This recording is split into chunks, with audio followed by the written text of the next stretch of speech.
गरुड़ पुराण में जीवन और मृत्यु की घटनाओं के बारे में विस्तार पूर्वक बताया गया है। साथ ही इसमें बताया गया है कि कैसे कर्मों को करने वालों की आत्मा मृत्यु के बाद प्रेत योनि में जाती है। गरुड़ पुराण हिंदू धर्म का ऐसा ग्रंथ है जिसमें मृत्यु और मृत्यु के बाद की घटनाओं के बारे में विस्तार पूर्वक बताया गया है। इसमें भगवान विष्णु पक्षीराज गरुड़ को मृत्यु के बारे में जो कुछ भी बताते हैं उसी का वर्णन मिलता है।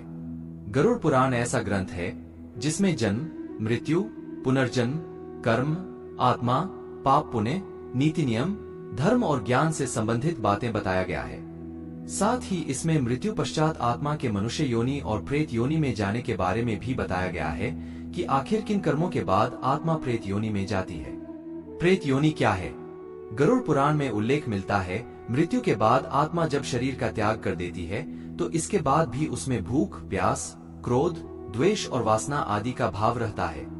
गरुड़ पुराण में कुल 84 लाख योनियों के बारे में बताया गया है। इसमें पशु योनि, पक्षी योनि, वृक्ष योनि, कीड़े मकोड़े की योनि और मनुष्य योनि आदि होते हैं। मृत्यु के बाद किसी व्यक्ति की आत्मा किस योनि में जाएगी यह केवल उसके कर्मों पर ही निर्भर होता है। बुरे कर्म करने वालों की आत्मा मृत्यु लोक में ही भटकती रह जाती है।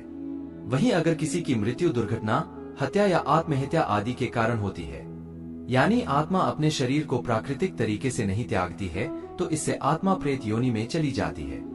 क्या है प्रेत योनि का रहस्य? गरुड़ पुराण के अनुसार मृत्यु के बाद जिस आत्मा को शांति नहीं मिलती या आत्मा प्राकृतिक तरीके से अपने शरीर का त्याग नहीं करती तो ऐसी स्थिति में वह प्रेत योनि में भटकती रहती है। इसलिए शास्त्रों में मृत्यु के बाद मृतक के पिंडदान और श्राद्ध के बारे में बताया गया है। नियमानुसार पिंडदान और श्राद्ध करने से पितरों की आत्मा को शांति प्रदान होती है। लेकिन कुछ ऐसी भी आत्माएं होती हैं जो अधूरे कर्मों या बुरे कर्मों के कारण शांत नहीं होती और मृत्युलोक में भटकती रहती है। ऐसी प्रेत आत्माएं अन्य लोगों को किसी न किसी रूप में परेशान करती हैं। इसे हम आम बोलचाल में भूत, पिशाच या राक्षस आदि का नाम दे देते हैं।